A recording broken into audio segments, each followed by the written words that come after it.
MDH দম আলু, ডাল তড়কা এবং মাশরুম মশলা। MDH দিয়ে রাঁধলে খাবার হবে মজাদার। MDH আপনাকে সর্বদা নতুন স্বাদ দিতে প্রতিবদ্ধ।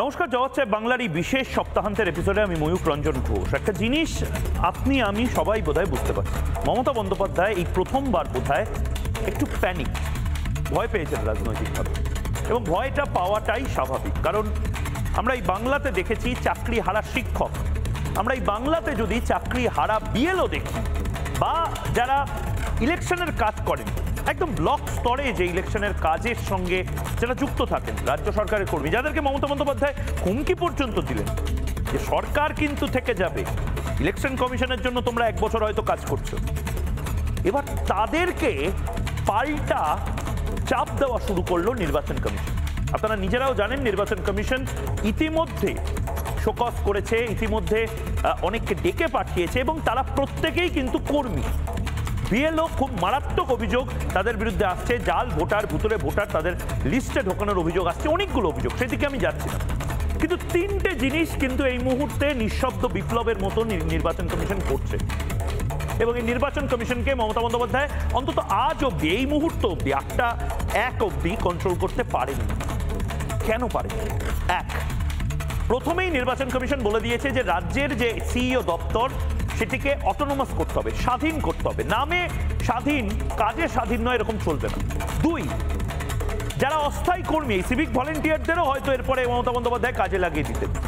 অনেক অস্থায়ী কর্মীকে মমতা বন্দ্যোপাধ্যায় তার ভাড়াটে সৈন্য হিসেবে ব্যবহার করতেন নির্বাচনে। তাদের চোখের সামনে রিগিং হতো, তাদের চোখের সামনে ভোট লুট হতো, তারা কিছু বলতেন না। এবার তাদেরকে ব্যবহার করা যাবে না, এবং এটা মাস্টার স্ট্রোক।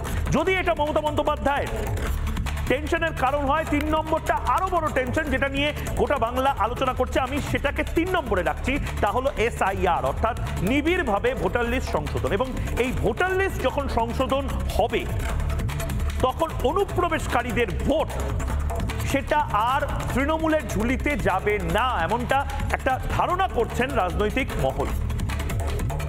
আমরা জানি না অনুপ্রবেশকারীদের ভোট তৃণমূলের ঝুলিতেই যায় কিনা, কিন্তু তৃণমূল যেভাবে রিয়াক্ট করছে, অনুপ্রবেশকারীদের কাগজ পর্যন্ত দেখানোর ক্ষেত্রে তারা আপত্তি তুলছে, একটা ভয়ঙ্কর বাতাবরণ তৈরি হচ্ছে। কিন্তু আসলে কি এটা ভয়ঙ্কর বাতাবরণ, না বাঘ ভয় পেয়েছে বলে বাঘ ঝাঁপিয়ে পড়ে আক্রমণ করার চেষ্টা করছে?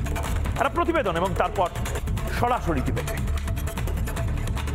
আপনারা চাকরি করেন স্টেট গভর্নমেন্টের, কোনো মানুষকে অযথা হ্যারাস করবেন না। বিহার বিধানসভা ভোটের আগে নির্বাচন কমিশনের নিঃশব্দ বিপ্লব, কিভাবে অবৈধ অনুপ্রবেশকারীদের ঘাড় ধাক্কা দিয়ে তাড়াতে হয় তা বুঝিয়ে দিল নির্বাচন কমিশন। সেই সঙ্গে SIR নিয়ে মমতা ব্যানার্জির যাবতীয় মিথ্যাচারেরও পর্দা ফাঁস করে দিল কমিশন। SIR নিয়ে কি বলেছিলেন মমতা, শুনুন আরেকবার। নোটিফিকেশন যখন হবে ডেট অফ ইলেকশন, তখন থেকে এটা ইলেকশন কমিশনের আন্ডারে যায়, তার আগে স্টেট গভর্নমেন্ট, আবার ইলেকশনের পরেও স্টেট গভর্নমেন্ট। সুতরাং এটা মনে রাখবেন, আপনারা চাকরি করেন স্টেট গভর্নমেন্টের, কোনো মানুষকে অযথা হ্যারাস করবেন না। অবৈধ বাংলাদেশিদের তাড়াতে বদ্ধপরিকর বুথ লেভেল কর্মীরাও, পাল্টা মমতাকেও চ্যালেঞ্জ ছুড়ে দিয়েছেন তারা। সুপ্রিমো যদি উনি ওখান থেকে এইভাবে ভয় দেন যে আপনারা আগে রাজ্য সরকারি কর্মচারী, আপনারা পরে রাজ্য সরকারি কর্মচারী, কথাটার মধ্যে থেকে একজন সাধারণ মানুষও বুঝতে পারেন যে এই কথাটা থেকে কি বোঝা যাচ্ছে। সেইখানটাতে সব থেকে নিরাপত্তাহীনতা। মানে উনি পরোক্ষে বলতে চাইছেন যে সরকারের বা যে রাজনৈতিক দলের তিনি মন্ত্রী, তাদের মতো করে ভোটার তালিকা থাকতে হবে, বা কাউকেই বাদ দেওয়া যাবে না। শুক্রবার বিহারে প্রথম ধাপে SIR সম্পন্ন হয়েছে, এবং মমতা বা ইন্ডি জোটের মিথ্যাচারের জল ঢেলে কমিশন জানিয়ে দিয়েছে নথি থাকলে কারোর নাম বাদ যাবে না। এমনকি কারোর নাম বাদ গিয়ে থাকলেও তা সংশোধনের জন্য 1 মাস সময় থাকছে। কোনো ভোটারেরই নাম বাদ যাবে না, অবৈধ ভোটারদের নাম বাদ যাবে। রোহিঙ্গা এবং বাংলাদেশি মুসলিম অনুপ্রবেশকারী যারা, তাদের নাম বাদ যাচ্ছে, নিয়মিত যায়। আমরাও অনেক নাম কাটিয়েছি, সুপ্রিম কোর্টে গেলে পর্যন্ত উনি হারবেন। সাধারণ ভোটারদের কোনো অসুবিধা না হলেও মমতা ব্যানার্জির জন্য চিন্তার কারণ আছে। নিচু তলার কর্মীদের কোনোভাবেই গুরুত্বপূর্ণ কাজের দায়িত্ব দেওয়া যাবে না বলে স্পষ্ট নির্দেশ কমিশনের। ফলে কারচুপির সুযোগটাও কমে গেল শাসক দলের কাছে। শনিবারই মেদিনীপুরের একটি বুথের ভোটার তালিকায় 49 জন মৃত ভোটারের নাম। একটা মাত্র বুথে এই ছবি হলে গোটা রাজ্যের কি অবস্থা তা সহজেই অনুমেয়। বাংলায় এসআইআর চালু হলেই বন্ধ হবে এই ছেলে খেলা। রিপাবলিক বাংলা। আমি একদম সরাসরি চলে যাব যারা এই মুহূর্তে আমার সাথে অতিথিরা রয়েছেন। আমার সাথে এই মুহূর্তে রয়েছেন সজল ঘোষ, বিজেপি মুখপাত্র, রয়েছেন সন্ময় বন্দ্যোপাধ্যায় অনলাইনে, রয়েছেন দেবাশিস ঘোষ আমার সাথে, এবং শিল্পা মণ্ডল। আমি প্রত্যেকের কাছে যাব। শুরুতেই আমি সন্ময়দার কাছে যাব। সন্ময়দা, খুব নির্দিষ্টভাবে আমার কৌতূহল যাচ্ছে, এবং এটা আজকে তর্ক বিতর্কর জায়গা নেই, এবং সে কারণেই যারা শাসক দলের হয়ে ব্যাটিং করে তারা আজ নেই। সন্ময়দা জবাব চায় বাংলাতে। খুব নির্দিষ্টভাবে কেসটা কি? এই বিএলওদের মধ্যে একটা ত্রাস সৃষ্টি করার চেষ্টা করছেন মমতা বন্দ্যোপাধ্যায়, এটা তো বোঝা যাচ্ছে। মমতা বন্দ্যোপাধ্যায় কথাটা ভুল বলেননি যে বিএলও ওই 1-1.5 মাস ইলেকশন কমিশনের জন্য কাজ করবে, তারপর আবার রাজ্য সরকারি কর্মচারী হয়েই তাদের থাকতে হবে। এবং বিজেপি আসছে কি আসছে না সেটা একটা অলিক কল্পনা, মানে বিজেপি এখনো আসেনি। সুতরাং শুভেন্দু অধিকারী বা সুকান্ত মজুমদার, শ্রমিক ভট্টাচার্য বিজেপি হয়ে এদেরকে বাঁচাবে না। যদি এদের চাকরিটা যায়, চাকরিটা কেউ দিতে পারে, মমতা বন্দ্যোপাধ্যায় দেবেন। ফান্ডাটা কি? মমতা বন্দ্যোপাধ্যায় বা তৃণমূল কংগ্রেস এই আননার্ভড হয়ে যাচ্ছে কেন? এই নিঃশব্দ বিপ্লব ইলেকশন কমিশনের অনেকে বলছেন, এক্ষেত্রে দাঁড়িয়ে আপনার কি মনে হয়? একটা কথা আমি খুব পরিষ্কারভাবে বলি, যে ন্যারেটিভটা তৈরি করার চেষ্টা হচ্ছে ইলেকশন ডিক্লেয়ার্ড হলে তবে ইআরও, এইআরও বা ওসি ইলেকশন এরা রেসপন্সিবল থাকে, ইলেকশন কমিশনের অধীন চলে যায়। এই তথ্যটাই ভুল। প্রথমেই আমি এটাকে ক্লিয়ার করে দিই। সেটা হচ্ছে ইলেকশন ডিক্লেয়ার্ড হলে এন্টার প্রসেস অ্যাডমিনিস্ট্রেশনটা চলে যায় ইলেকশন কমিশনের আন্ডারে, এই তথ্যে কোনো ভুল নেই। কিন্তু যখন এই মানে স্পেশাল রিভিশনটা হচ্ছে বা ভোটার লিস্ট সংশোধন হচ্ছে, যখন এই আরো অ্যাপয়েন্টেড হচ্ছে, ওসি অ্যাপয়েন্টেড হচ্ছে, তখন কিন্তু ইয়ারও অ্যাপয়েন্টেড হচ্ছে, তখন কিন্তু এরা রেসপন্সিবল থাকেন কিন্তু জাতীয় নির্বাচন কমিশনের কাছে, বা চিফ ইলেকটোরাল অফিসার যিনি পশ্চিমবঙ্গ চ্যাপ্টারে আছেন তার কাছে রেসপন্সিবল থাকেন। এতদিন মমতা বন্দ্যোপাধ্যায় যেটা করতেন সেটা হচ্ছে চিফ ইলেকটোরাল অফিসারকে কমপ্লিটলি কন্ট্রোলে নিয়ে রাখতেন। সেটা রাজীব সিনহার মতো লোকজন বেশিরভাগ বসাতেন। বলে এবারও যে চেষ্টা করেনি তা নয়, কিন্তু এবারে তুমি যদি একটু লক্ষ্য করো ময়ূক, যে দিল্লি থেকে সর্বাত্মক কন্ট্রোল করছেন চিফ ইলেকটোরাল অফিসার পশ্চিমবঙ্গ চ্যাপ্টারকে। ফলত আলটিমেটলি এই যে নিয়ন্ত্রণ রাজ্য সরকারের হোম অ্যান্ড হিল অ্যাফেয়ার্স ডিপার্টমেন্টের আন্ডারে চিফ ইলেকটোরাল অফিসার আছেন পশ্চিমবঙ্গে মনোজ আগরওয়াল, একে আর মমতা বন্দ্যোপাধ্যায় নিয়ন্ত্রণ করতে পারছেন না। ঠিক এই জায়গায় বেঁধেছে সমস্যাটা। 50 লক্ষ 60 লক্ষ ভোটের যে ডিফারেন্স প্রধান বিরোধী দলের সঙ্গে, সেটা যদি নড়বড়ে হয়ে যায়, বহু সিট এপার হয়ে যেতে পারে। সেই জায়গায় 5-6% ভোট যদি এদিক ওদিক হয়ে যায়, এটা মেহেম যাকে বলা হয়, একটা ভয়ঙ্কর বাজ ভেঙে পড়বে তৃণমূল কংগ্রেসের মাথায়। বিষয়টা তো তাই, মানে 5-6% নয়, বিষয়টা তুমি ভালো করে বোঝার চেষ্টা করো। সেটা হচ্ছে যদি 60 লক্ষ ভোটার বিহারে বাদ যায়, এই পশ্চিমবঙ্গ চ্যাপ্টারের সংখ্যাটা বেশি হবে।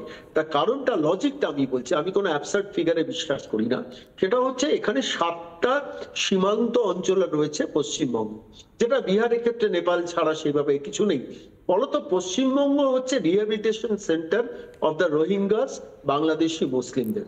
এবং এ রাজ্যে এমন একটা সরকার রয়েছে যারা এই রিহ্যাবিলিটেশন সেন্টারটাকে লালন পালন করেন, পৃষ্ঠপোষকতা করেন এবং এদের আস্তানা দেওয়ার চেষ্টা করেন।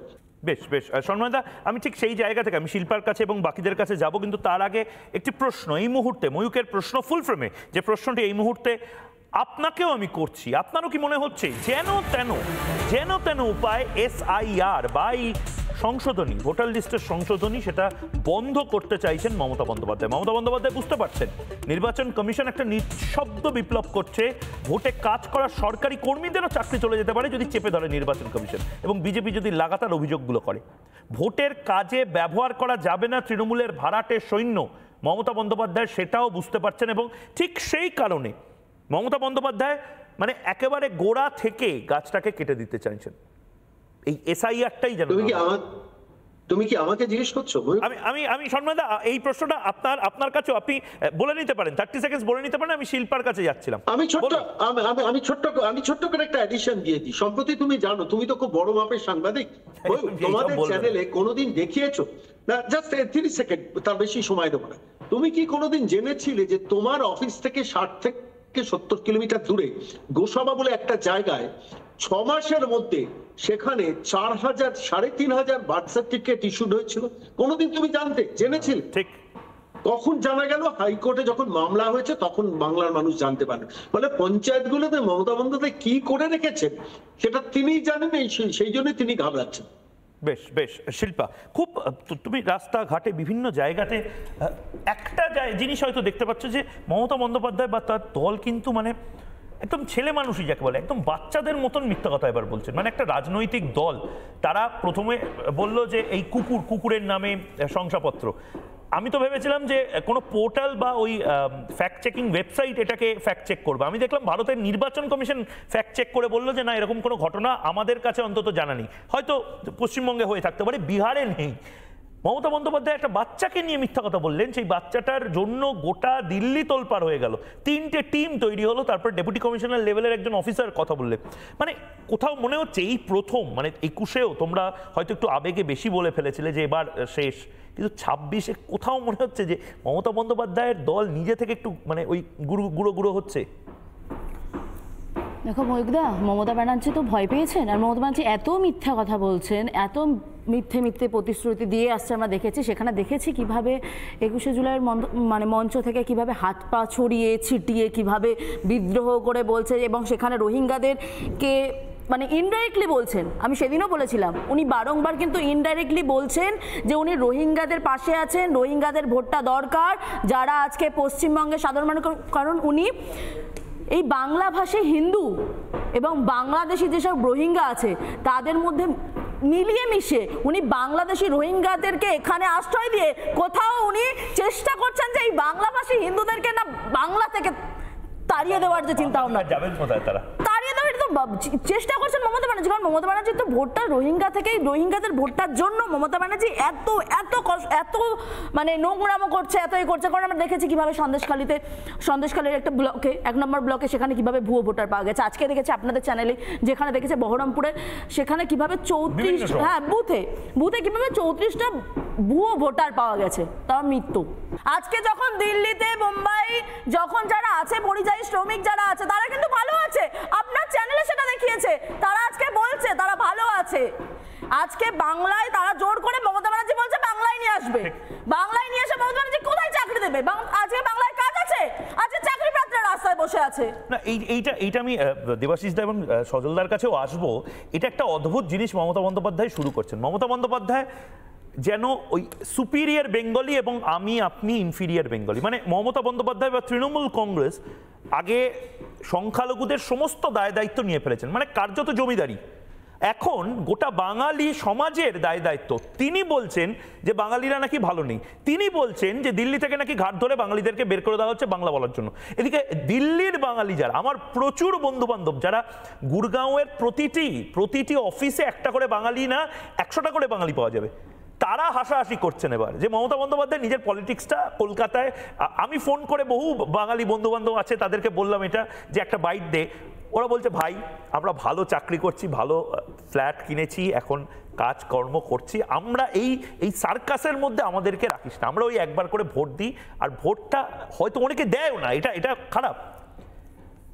তামান্নার মা সাবিনা ইয়াসমিন, সে আমাকে এক ইন্টারভিউতে, তামান্নার জন্মদিনের দিন এক সাক্ষাৎকারে আমাকে নিজে থেকে বলল যে মমতা বন্দ্যোপাধ্যায় কি মনে করে উনি বেশি বাঙালি? তামান্না বা সাবিনা কি বাঙালি নয়? তামান্নার বাবা পরিযায়ী শ্রমিক নয়? আমার বলার কিছু ছিল না। মমতা বন্দ্যোপাধ্যায়ের হয়তো অনেক কিছু বলার থাকবে, কিন্তু তামান্নার মা রিপাবলিকে জবাব চায় বাংলাতে ঠিক কি বলেছিলেন শুনে তারপর আমি দেবাশিসদার কাছে যাব। শুনি। আমি মমতাদির কাছে সরাসরি জানতে চাইছি তামান্না কোথাকার? তামান্না কি বাঙালি নয়? তামান্নার মা কোথাকার? আমি সাবিনা, আমি কোথাকার? তামান্নার আব্বু কোথাকার? উনি কি বাঙালি নন? ওনাকে কেন যেতে হচ্ছে বাংলা ছেড়ে? মেয়েকে একটু ভালো মতো পড়াশোনা করাবে, ওই জন্য বাংলা ছেড়ে চলে যেতে হচ্ছে। তামান্না কি, আমি শুধু এটুকু জানতে চাই, তামান্না কি বাঙালি নয়? তামান্না কি বাংলায় ছিল না? তামান্না তো বাংলা ভাষা বলতো, তামান্না তো বাঙালি। তো দিদি কোন বাঙালিদের কথা বলছে? দেবাশিস দা, এইটা মানে আপনারা ট্র্যাপে পড়ে যাচ্ছেন না তো? মানে আমি আপনাদের ট্র্যাপে পড়ে যাওয়া মানে বুদ্ধিজীবী, বামপন্থী, মুক্তমনা এই মানুষগুলোকে যারা একটা সময় মমতা বন্দ্যোপাধ্যায়ের মধ্যে লেনিন, স্ট্যালিন, ট্রৎস্কি সমস্ত কিছু দেখেছিলেন, আপনারা এখনো দেখে থাকতে পারেন, কিন্তু প্রবলেমটা হচ্ছে বাংলা এবং বাঙালিদেরকে মমতা বন্দ্যোপাধ্যায় অনেকটা পিছিয়ে দিচ্ছেন দেবাশিস দা, এবং আপনারা এই স্যাটিসফ্যাকশনে থাকছেন যে না অ্যাটলিস্ট বিজেপিকে তো আমরা ঠেকাচ্ছি, এরকম কি ব্যাপারটা হচ্ছে? না না, আমরা ঠেকাবার কিছু নেই। না, আপনারাই তো আগে নো ভোট টু বিজেপি ইত্যাদি বলেছেন। আমি বলি এই যে এসআইআর নিয়ে যেটা হচ্ছে, কোনো সুস্থ মস্তিষ্কের মানুষ সবাই চাইবেন যে এসআইআর হোক, ভালোভাবে হোক, নিশ্চয়ই হোক। মানে মৃত ভোটারদের নাম থাকবে কেন? সংস্কার হোক, এটা তো প্রতি বছর হওয়া উচিত। প্রশ্নটা হচ্ছে যে প্রবলেমটা হচ্ছে মৃত ভোটারের নাম মানে যুগ যুগান্তর ধরে আপনারা একটা পয়েন্টে করেছেন, তৃণমূল করেছে, আমি জানি না বিজেপিও হয়তো ক্ষমতায় এলে সেটাকে ব্যবহার করে রিগিং ইত্যাদি করবে। আমি বলছি অনুপ্রবেশকারীদের নাম কেন থাকবে দেবাশিস দা? আমি তো ঠিক রাজনীতিটা করিনি কখনো, তুমি আমায় বলছো বলো, অসুবিধা নেই। আমি একটু মমতা ব্যানার্জি বা বিজেপির সমালোচনা করি বলে হয়তো তুমি বলছো, অসুবিধা নেই। আমার বক্তব্য হচ্ছে যে মৃত ভোটারের জন্য নাম থাকবে না, যাদের দুবার করে নাম আছে তাদের থাকবে না, অনুপ্রবেশকারীদের নাম থাকবে না, সেগুলোর জন্য একেবারে সংস্কার দরকার, সব ঠিকঠাক করছেন। কিন্তু এই যে ধরুন আজকের দিনে যেটা দাঁড়াচ্ছে যে মমতা ব্যানার্জি তো বিভিন্ন রকম দুর্নীতি এবং দুর্বৃত্তায়নের একটা লিমিট সেট করেছিলেন, যে জায়গায় যে অবস্থায় উনি পৌঁছে গেছিলেন, আমার মনে হচ্ছে ওনাকে একটা লাইফ লাইন দিয়ে দিলেন বিজেপি সরকার। মানে ঠিকই আছে, একদম লাইফ লাইন। মানে এই সময় দাঁড়িয়ে এইটা কি মানে এত তাড়াহুড়ো করার কি খুব দরকার ছিল? মানে দেখুন, তৃণমূল যে রকম একটা সেট আপ তৈরি করেছে, তাদের মৃত ভোটারেরও ভোটও দিয়ে দেবে, জীবন্ত ভোটারও ভোট দিয়ে দেবে, সেই ভোটটা আপনি আটকাবেন কি করে? ও যদি চায় দিতে তো তাই দিচ্ছে, এবং সেটা হচ্ছে। আমি তো মোদিজির হয়ে বলবো যে এই যে বারবার তৃণমূলের লোকেরা বলে মোদিজি বাঙালি বিদ্বেষী, আমি বলবো যে সমস্ত আজকে যদি বড় বড় সংস্থাগুলো ধরা যায়, IIT Kharagpur director Suman Chakraborty, IIT Delhi director Ranjan Banerjee, Bhubaneswar Ashutosh বিশ্বাস, মানে আমি বলছি যে বাঙালিরা তো আছে, ডিরেক্টর পদে আছে, মোদিজি তো রেখেছেন ওনাদেরকে। অতএব বাঙালি বিদ্বেষী উনি করছেন তা তো নয়। ঠিক একইভাবে মোদিজির যেহেতু বাঙালি প্রীতি রয়েছে, সেই একইভাবে এইভাবে কেন করবে? আমি বলছি যে দলটার অন্যতম প্রতিষ্ঠাতার নাম হচ্ছে শ্যামাপ্রসাদ মুখার্জি। আমাদের এখানে তো অনেক গরিব মানুষ আছেন, সাধারণ মানুষ আছেন, মানুষ কিন্তু হ্যারাসমেন্ট পছন্দ করেন না।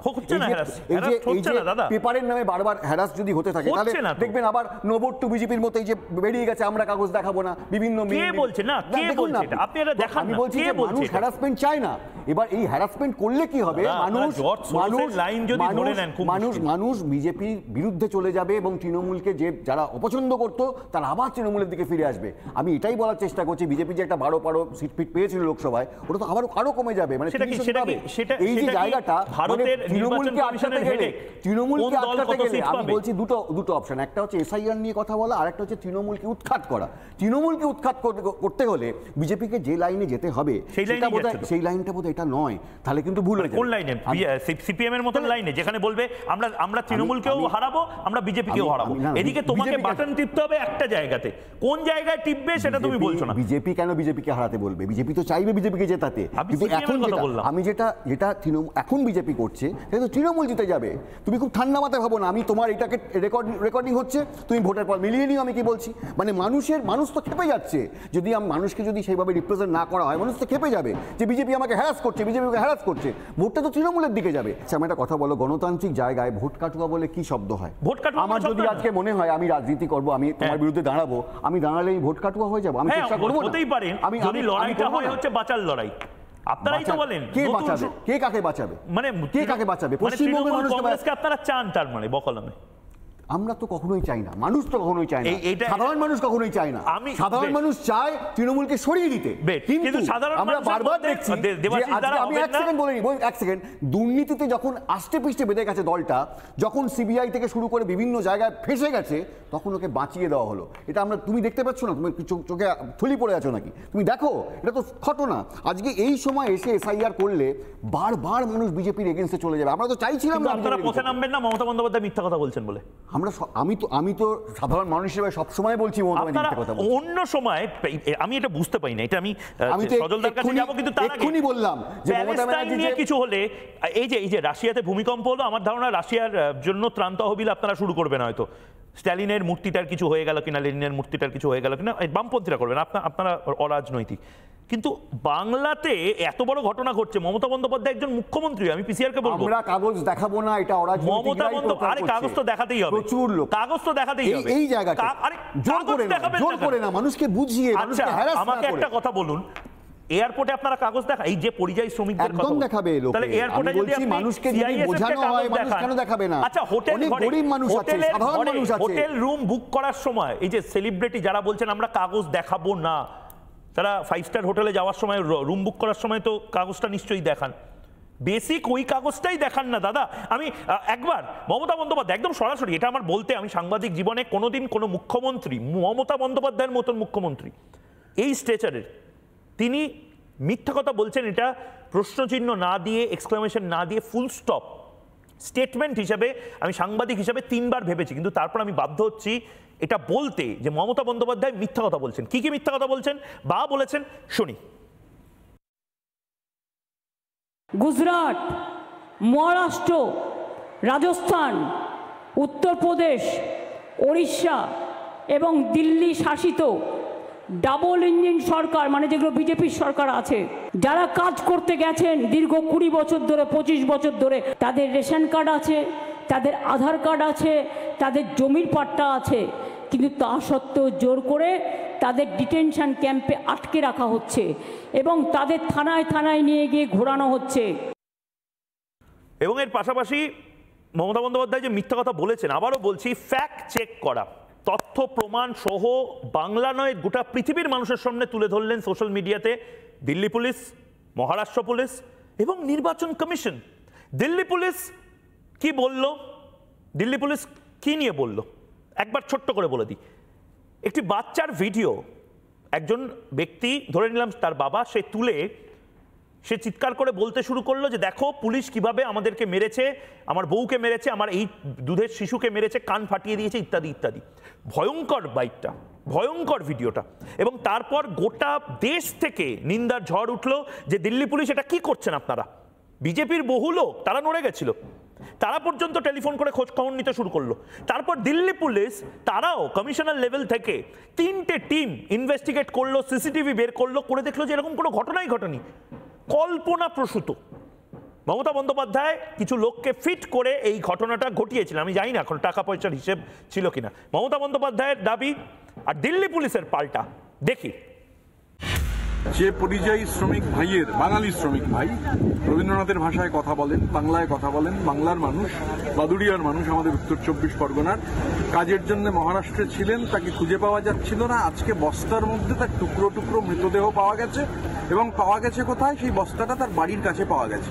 বাঙালি হওয়ার অপরাধে, বাংলা বলার অপরাধে, বাংলা ভাষী হওয়ার অপরাধে এক ধরনের এথনিক ক্লিনজিং, এথনিক পার্জ শুরু হয়েছে।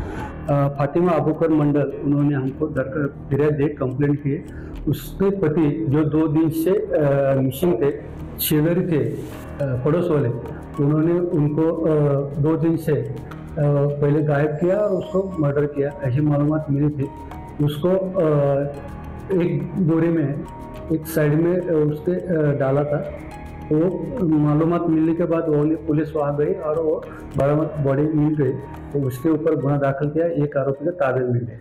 27 तारीख को सुबह 10 साढ़े 10 बजे ये अपने घर से निकलती है। इसके 2 बच्चे हैं, दोनों इसके साथ रहते हैं। ये अकेले ही चलती आ रही है, इसके साथ कोई भी नहीं है। 12:30 बजे के आसपास ये एक पर्टिकुलर मकान है, उसके नीचे बैठ जाती है और वहाँ का जब ओनर जब इससे पूछता है तो ये कहती है कि मैं रास्ता भूल गई हूँ, और उन्होंने अपने मोबाइल से इसके हस्बैंड और इसके रिलेटिव को बुलाया और उसके बाद ये वहाँ से चले गए। इनके कोई रिलेटिव हैं जो मालदा डिस्ट्रिक्ट वेस्ट बंगाल में रहते हैं और एक पॉलिटिकल वर्कर है, उनके कहने पे इन्होंने एक ये बेबुनियाद और बेसलेस वीडियो बनाया। সজলদা খুব নির্দিষ্টভাবে আমার মানে আমি আবারও ওই একই কথাটা, মানে আমি একটা কোনো কনক্লুশনে এসেছি যেখানে মনে হচ্ছে যে নির্বাচন কমিশন যে একদম সাইলেন্ট কিলিং এর মতন সাইলেন্ট একটা রেভলিউশন করছে, এবং সেই রেভলিউশনের পার্ট হচ্ছে ওই ভাড়াটে সৈন্য, সিভিক ভলেন্টিয়ার ইত্যাদি ইত্যাদি, যারা প্রভিডেন্ট ফান্ড পায় না বা গ্র্যাচুইটি পায় না, তাদের অস্থায়ী কর্মীদের কাজে লাগানো যাবে না ভোটে। আর 2 হচ্ছে এই ভোটার লিস্ট থেকে নাম বাদ।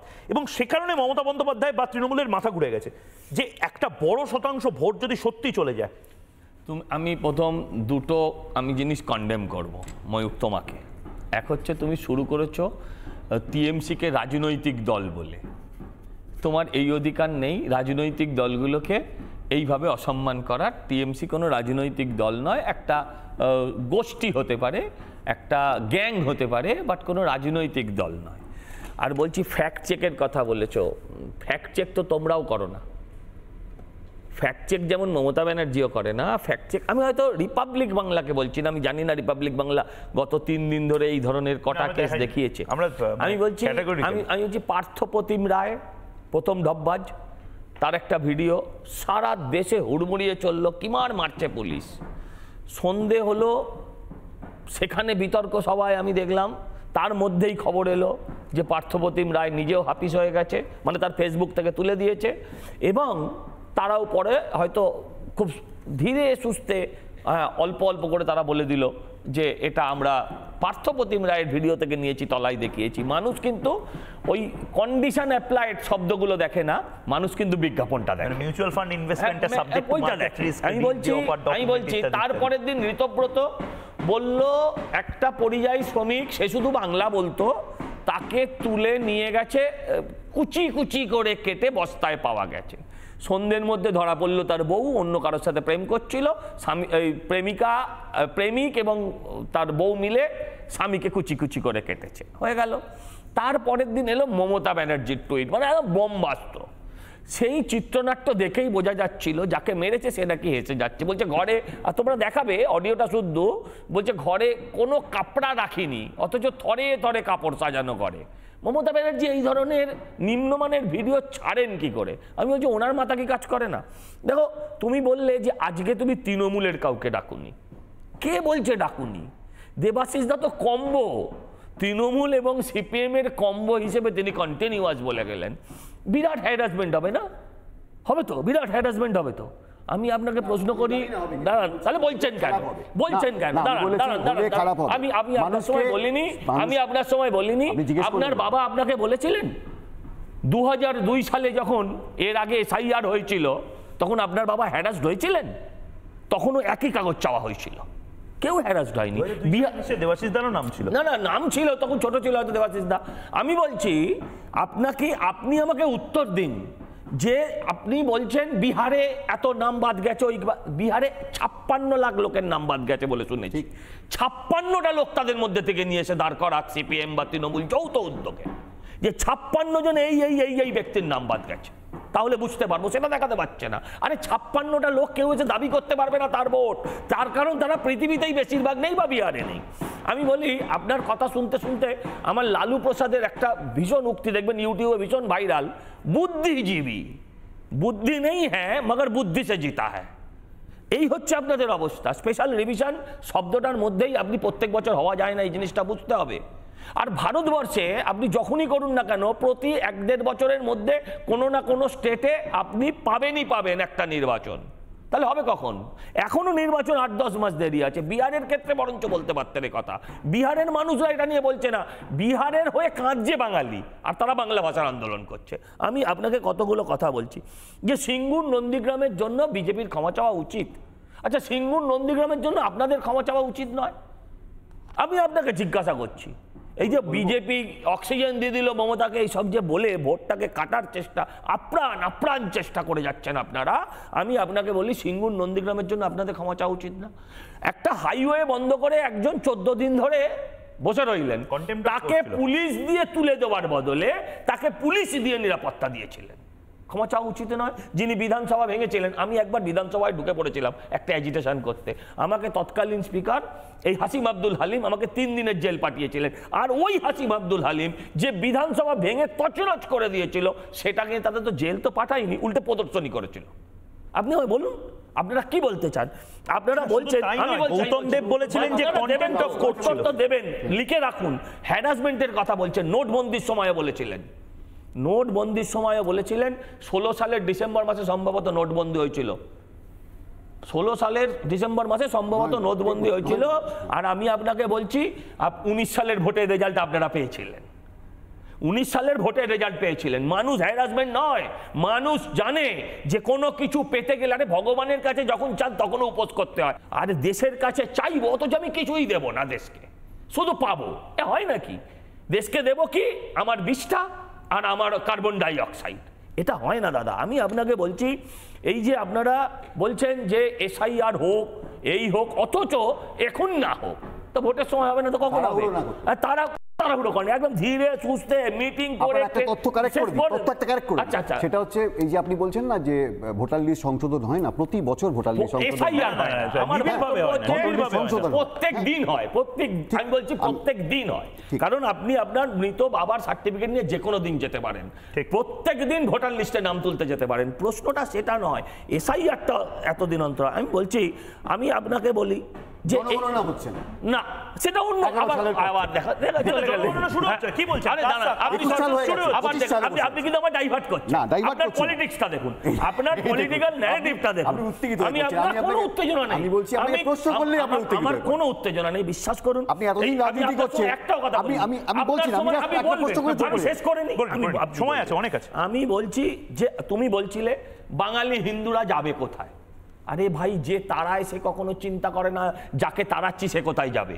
যে তারা খায় তার চিন্তা করার বিষয় এটা। আজকে আমরা তারা খেয়েছি, আমরা ভাবছি 26-এর নির্বাচন হচ্ছে আমার লাস্ট ট্রেন, এরপরে আর কম্পার্টমেন্টেও জায়গা হবে না, এই প্ল্যাটফর্মেও জায়গা হবে না, এরপর আমাদের জায়গার প্ল্যাটফর্মেও হবে না। কারণ যারা বাংলাদেশ থেকে তারা খেয়ে ওপারে সাম্প্রদায়িক লাথি খেলো, ধর্ম উন্মাদদের লাথি খেলো, এপাশে এসে তারা ধর্ম নিরপেক্ষতা শেখালো দেবাশিস দ্বারা, তারা আজকে এই জায়গায় দাঁড়িয়ে আছে।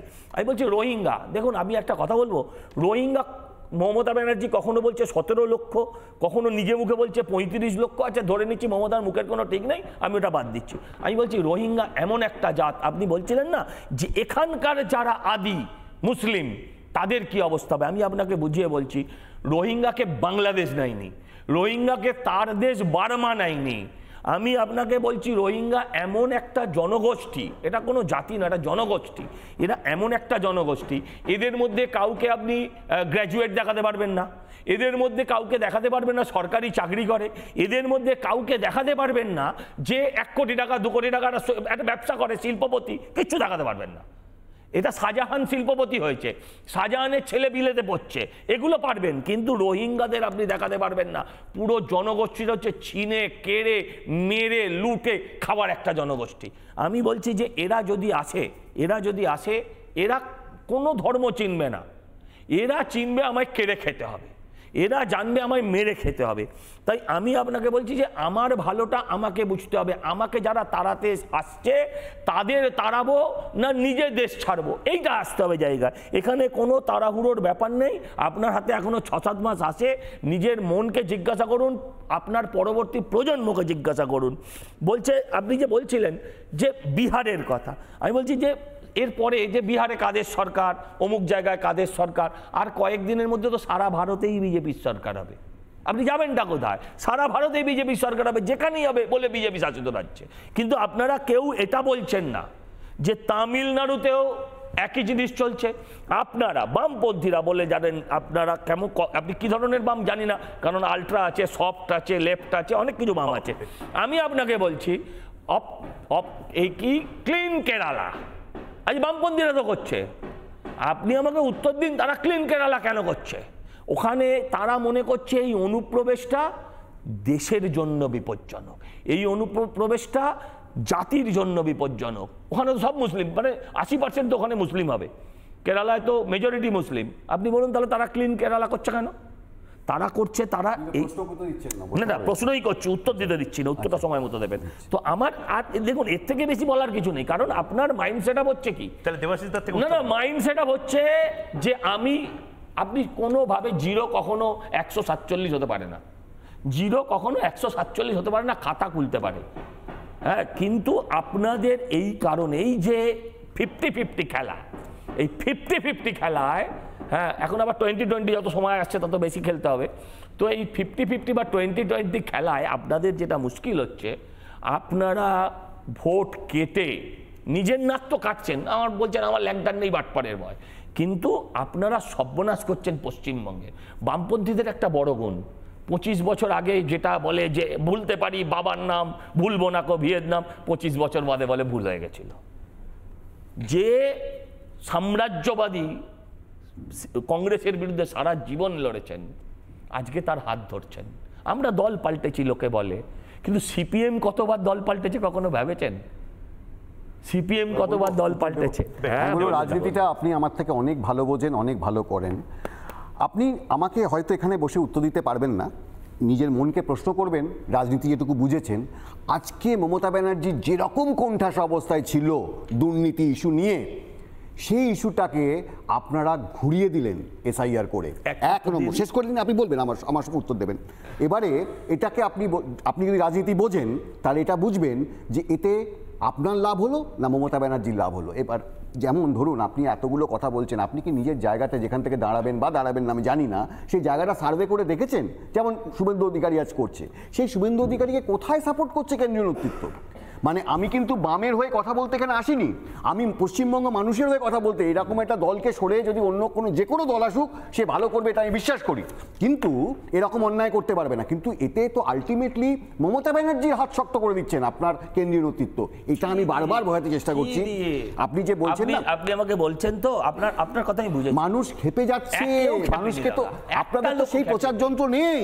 আপনি শুধু একটা রিপাবলিককে দিয়ে হবে না, আপনার মমতা ব্যানার্জি যে প্রচার যন্ত্র আছে, যে প্রচার যন্ত্র আছে, যেভাবে উনি, আমি যেমন আপনাকে বললাম আজকে ধরে যে আজকে শেষ করি, আমি যেমন এখন বললাম মহিকামে কোটা কাটলো, যে আজকে যতগুলো বড় বড় সংস্থা আছে সেগুলো সবগুলোর মাথায় বাঙালিরা বসে আছে। এটা তো কেন্দ্রীয় সরকার রেখেছে বাঙালি, তাহলে বাঙালি বিদ্বেষ নয়। আপনারা সেই প্রচারটা করেছেন কোথায়? আপনার কেন প্রচার করছেন না? এক মিনিট, বাঙালি বিদ্বেষকে প্রচার করতে পারেন? এক মিনিট, আপনার এই কথার সঙ্গে আমি একমত যে মমতা ব্যানার্জির প্রচার যন্ত্রের কাছে আমাদের প্রচার যন্ত্র আজও ফিকে, ঠিক, আমি ডিনাই করি না। ঠিক সেরকম ভাবে বামেদের প্রচার যন্ত্রের কাছে, হ্যাঁ, মমতা ব্যানার্জির প্রচার যন্ত্র একটা সময় ফিকে ছিল, একটু বলেননি দাদা। আজকে আমি বলছি শুনুন, মানুষ আজকে স্মার্ট লাইফ, স্মার্টফোন, সব স্মার্ট টিভি, সব স্মার্ট, মানুষকে এত আনস্মার্ট ভাবার জায়গা নেই, এটা ঠিক। মমতার প্রচার যন্ত্রের কাছে আমাদের যন্ত্র ফিকে। এই ফিকেকে আপনারা আরো ফিকে করছেন।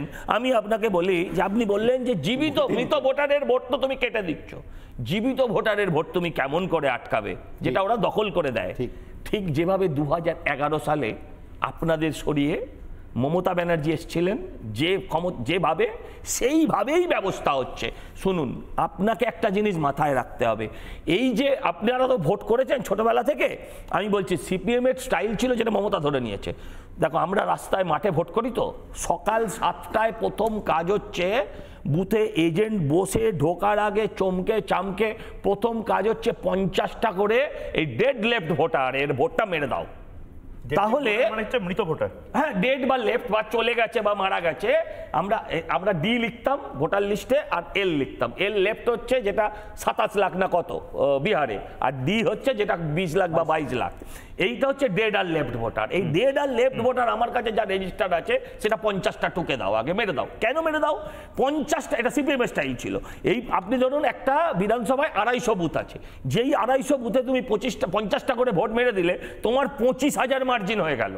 এরপর তুমি সারাদিন ভোট হতে দাও, কোন ভোট কেউ বলতে পারবে না, বাইরে বেরিয়ে কোথাও বেরিয়ে চলে গেলে। না, এক মিনিট, যেভাবে সেইটা আমি বলছি যে ভোট জিততে গিয়ে আমি বলছি যে হাতে অস্ত্র তুলে দিলেন, আরে কোন অস্ত্র নেই, পাগল হয়ে গেছে, পাগল হননি উনি, আপনারা পাগল হয়ে গেছেন। আপনি বলছি শুনুন, এই ন্যারেটিভটা দূর করুন। আমি বলছি আমার কাছে ন্যারেটিভ শুনুন, আরে বলছি শুনুন না, ছোটবেলায় আমি ভাবতাম যে আমি সিপিএম বিহীন বাংলা দেখতে পাবো না, সত্যি বলছি। ছাত্র রাজনীতি, যুব রাজনীতির যুগে আমরা ভাবতাম বোধহয় আর হবে না, কিন্তু আমরা কখনো ভাবিনি যে সিপিএম মুক্ত, সিপিএম শূন্য বাংলা দেখব। ঠিক একই জায়গায় আপনি গিয়ে দাঁড়াবেন, তৃণমূল একই জায়গায় দাঁড়াবে নিজেকে। আপনি যেভাবে বিজেপি রাম মন্দির করার পর ভাবতে পারেনি, ওখান থেকে শুনুন। আপনার কথা আমি এগ্রি করি। আমি দুজনকে একটু থামাচ্ছি এবং তারপর আমি একদম শেষটা করব হচ্ছে মানুষ, সারা দেশের মানুষ, বাঙালিরা কি বলছেন। কিন্তু শিল্পা, মানে এতক্ষণ ধরে তুমি বসে বসে মুচকুচকে হাসছিলে, আমারও বেশি কথা বলার থেকে দুজনের কথা শুনছিলাম। টেনশন তো কিছু একটা হচ্ছে শিল্পা, তৃণমূলের টেনশন হচ্ছে। অবশ্যই হচ্ছে, তৃণমূলের টেনশন হচ্ছে। এবার আবার 21শে জুলাই বৃষ্টিও হয়নি। বৃষ্টি হয়নি তার মানে পতন ঘটবে, বৃষ্টি হলে ভালোই হতো। এগুলো বললে আবার দেবাশিস দা বলবে দেখো সংস্কার কুসংস্কার এই ওই সব। না এটা তো মমতা ব্যানার্জি শুরু করেছে, ওই দিন তো মমতা ব্যানার্জিই বলেছে ওটা। তোমার টাইম কেটে মমতা ব্যানার্জির ন্যারেটিভটা শোনো। যখন বৃষ্টি হতো তখন বলতে দেখো আল্লাহ কাঁদছে, ঈশ্বর কাঁদছে, অত্যাচারিত কাঁদছে, 21শে জুলাই শহীদ কাঁদছে, তাদের চোখের জলে আমরা সিক্ত হচ্ছে, এটা বলতো। আর এখন বলছে শোনো আমাদের ঈশ্বরের চোখ দিয়ে আগুন বেরোচ্ছে, সূর্যের চোখ দিয়ে আগুন বেরোচ্ছে, প্রতিবাদ এইসব বলছে। আচ্ছা বলুন, সেটা হচ্ছে এত আপনারা বলছেন এদের দুর্নীতির বিরুদ্ধে সিবিআই কিছু করতে পারলো না, কটা মিছিল করেছেন, কটা মিছিল করেছেন, শুধু এটা হয়ে গেছে, হয়ে গেছে। ময়ূর যদি কেটে না দেয়, এক সেকেন্ড, ময়ূর যদি কেটে না দেয়, এই মুখে এই টেবিলে আপনি বলেছেন সিবিআই ইডি এদের কারণে মমতা ব্যানার্জি কোণঠাসা হয়ে পড়েছিল দুর্নীতি ইস্যুতে, আর এখন বলছেন কটা মিছিল এখনো পড়েছে, কিন্তু আপনারা সেটা নিয়ে মিছিল করছেন না। শিল্পা বলুন, সজল না, মমতা ব্যানার্জি মিছিল করে কাদের হয়ে বলো তো? রোহিঙ্গাদের জন্য, রোহিঙ্গাদেরকে আরো টানার জন্য, রোহিঙ্গাদের ভোটটা পাওয়ার জন্য মমতা ব্যানার্জি মিছিল নামে। কিন্তু মমতা ব্যানার্জি কখনো এই মিছিলে নামেনি যখন দাড়িভিটে রাজেশ তাপসকে খুন করা হয়েছিল। শুধুমাত্র সেই বাংলা ভাষার দুজন ছাত্র রাজেশ এবং তাপস বাংলা ভাষার শিক্ষক চাইতে গিয়েছিল বলে তাদেরকে খুন করেছে এই পশ্চিমবঙ্গের মমতারই এই পুলিশ মন্ত্রীরই পুলিশ। তাদেরকে সেটা নিয়ে কিন্তু মমতা ব্যানার্জি একবারও রাস্তায় নামেনি, একবারও না। কিন্তু বাঙালিদের জন্য অনেক কিছু হচ্ছে। শিল্পা আমি একবার আমি দেখাতে চাই এবং বাংলার মানুষকে আমি বলবো যে দয়া করে আগামী কয়েক মিনিট আপনারা খুব ভালো করে দেখুন এবং বুঝুন, এবং আপনারাও ভিডিও পাঠান। আপনারা যদি দিল্লি, বোম্বে, নয়ডা, সুরাত বিভিন্ন জায়গাতে থাকেন আপনারা ভিডিও পাঠান। আমাদের দুই প্রতিনিধি মীনাক্ষী মুম্বাই থেকে এবং রিয়াঙ্কা দিল্লি থেকে, দিল্লির একেবারে যেটা একটা সময় উদ্বাস্তু কলোনি ছিল এই যাদবপুরের মতন, চিত্তরঞ্জন পার্ক, সিআর পার্কের বাঙালি এবং যেখানে পরিযায়ী শ্রমিক প্রবাসী বাঙালি যারা রয়েছেন, যারা কাজ করেন, মাছ বিক্রি করেন, ওখানে ফুচকা বিক্রি করেন, তাদের সাথে কথা বলেছে আমাদের প্রতিনিধিরা। কি বলেছে দেখুন। তবে মমতা ব্যানার্জি বলছে দিল্লির বাঙালিদের উপরে অত্যাচার হচ্ছে, কি তাদেরকে ডাকছে যে আপনারা চলে আসুন, আপনাদের মিথ্যা কথা, থাকতে দেবো, চাকরি দেবো। কে মমতা ব্যানার্জি কোথা থেকে দেবে? ওই মোটা মোটা টাকা নিয়ে বস্তাকে বস্তা টাকা ধরা পড়েছে, দেখেছেন তো আপনারা। ওইখানে যে আমাদের বাঙালি ভাইরা আছে ওদের কাজ দিতে, আমাদের দিতে হবে না। আমাদের কাজ খুব ভালো চলছে দিল্লিতে। ট্রাককে ট্রাক টাকা ধরা পড়েছে, ও আবার চাকরি দিবে লোককে। ও যাদের চাকরি দিয়েছে তাদের চাকরি তো গেল। তাই বলছেন যে দিল্লির বাঙালিরা বাংলায় ফিরে আসুন, তাদের কাজ দেবো, চাকরি দেবে। ওইখান থেকে কাজ পাইনি বলে তো আমরা এখানে এসেছি, এই জন্যই তো কলকাতা থেকে দিল্লিতে এসেছি। ও যত বাঙালি আর সব ওই কাজ পায় না, না খেতে পেয়ে দিল্লিতে চলে যাচ্ছে। গিয়ে বলুন মমতাকে, এখন তারা খুব ভালো আছে যে ওর ওয়েস্ট বেঙ্গলে যত বাঙালি আছে ওদের ধ্যান রাখতে। আচ্ছা, মমতা ব্যানার্জি এটাও বলছে যে যারা দিল্লিতে বাঙালি আছে তাদেরকে ডাকছে, বলছে বাংলায় আসুন, আপনাদের কাজ দেবো, চাকরি দেবো, থাকার জায়গা। কোথা থেকে ছেলে মেয়ে পালবো? ছেলে মেয়ে কোথা থেকে পালবো? আমরা গ্রামে গিয়ে গ্রামে কাজ নেই আমাদের, ছেলে মেয়ে পালতে গেলে। কলকাতায় বাংলায় কাজ নেই? না, বাংলায় আমাদের কাছে কাজ নেই। দিল্লিতে লোকেরা কাজ যারা করছে তাদের উনি বাপাস ডাকছে, বলছে যে আপনার এখানে আসুক, আপনাদের চাকরি দেবো, ঘরে থাকার জায়গা দেবো। আপনি কি যাবেন? না না, আমরা এখানেই ঠিক আছে। এখানে আজ হয়ে গেল 15-16 বছর হয়ে গেছে, আর ওখানে গিয়ে কি করবো? দাদা আপনার নাম আর বাড়ি কোথায়?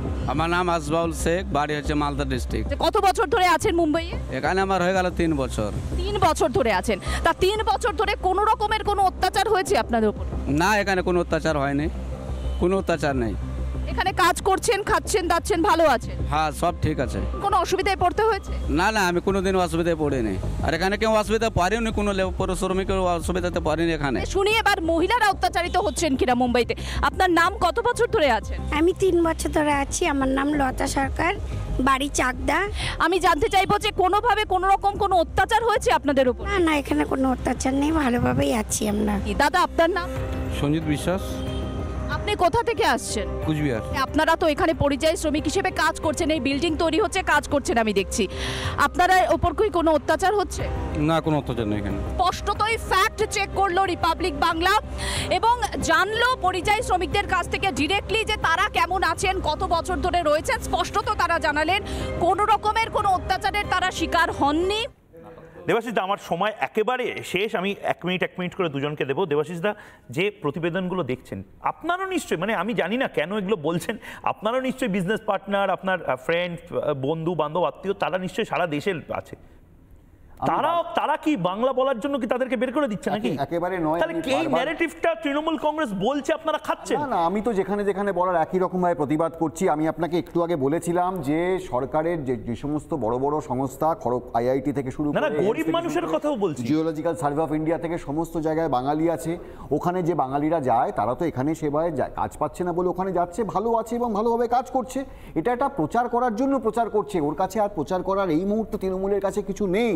দুর্নীতি একেবারে জিতবে বলে বলছেন।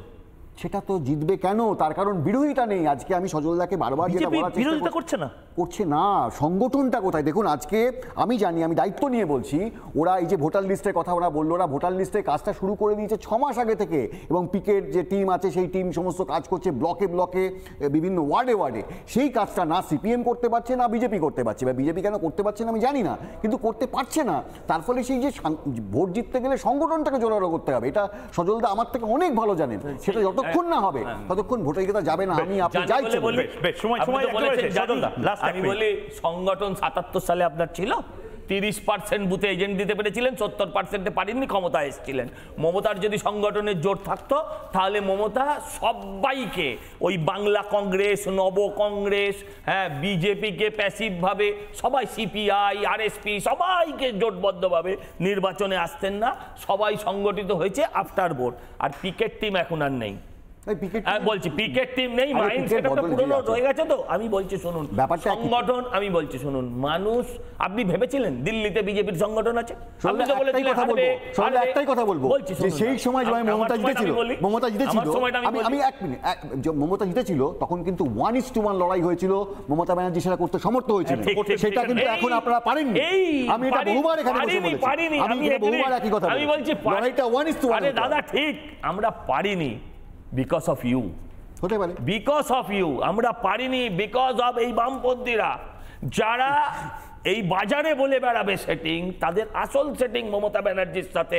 তা না হলে 21শে জুলাই যাদের কারণে 14টা ছেলে 13টা ছেলের প্রাণ গেল, যে মানুষটার নির্দেশে গেল, তাকে পরের দিন মন্ত্রিসভায় জায়গা দিয়ে পুরস্কৃত করতো না। সেটিং আপনাদের। কিন্তু হ্যাঁ, এটা আবার ঠিক, এই বাম মন্ত্রিসভা, একদম মনীশ গুপ্ত, মমতার মন্ত্রিসভা, বাম এবং মমতার, তৃণমূল নয়, বাম এবং মমতার প্রচার যন্ত্রের কাছে। আমরাও তো লক্ষ্মী ভাণ্ডারের বদলে আমরা কখনো বলতেই পারিনি বা বলিনি। এটা আমাদের দলের নীতি নির্দেশ অনুযায়ী যে আমরা ঘরে 5 কিলো করে 5 কিলো করে পরিবার প্রতি যতজন মানুষ আছে সবাইকে আমরা রেশন দিই। সেটা কিন্তু লক্ষ্মী ভাণ্ডারের থেকে কম মূল্যের নয়, কিন্তু আমরা এটা প্রচার করি। আপনি যে এত মোদি বিরোধিতা করেন না, আপনার রক্তে কিন্তু মোদির ভ্যাকসিন ঘুরছে, তা না হলে এতদিন আপনার 4 বছরের বার্ষিকী হয়ে যেত। বেশ আচ্ছা, কে ভ্যাকসিন নিয়েছে কে নেয়নি সেটা আমরা পরে আলোচনা করব। কিন্তু এখন কোথাও যেন একটা ভাইরাস ঘুরছে, যে ভাইরাসটা হলো আতঙ্কের ভাইরাস। মমতা বন্দ্যোপাধ্যায় এই আতঙ্কে ভুগছেন, তৃণমূল দলটা ভুগছে। 50 লক্ষ বাংলাদেশি অনুপ্রবেশকারীকে যদি আইডেন্টিফাই করে তাদের ভোটার কার্ডটা বাদ দিয়ে দেওয়া যায়, এবং মমতা বন্দ্যোপাধ্যায় হয়তো তাদেরকে রেখে দেবেন, পরে পুশব্যাক করা হবে। এটা যদি হয়, এর থেকে ভয়ঙ্কর কিছু তৃণমূলের জন্য অন্তত হবে না। একটা ছোট্ট বিরতি নিচ্ছি, বিরতির পর ফিরে আসছি, সঙ্গে থাকুন। চায়ের আসল স্বাদ শুধু MDHT+ থেকেই আসবে।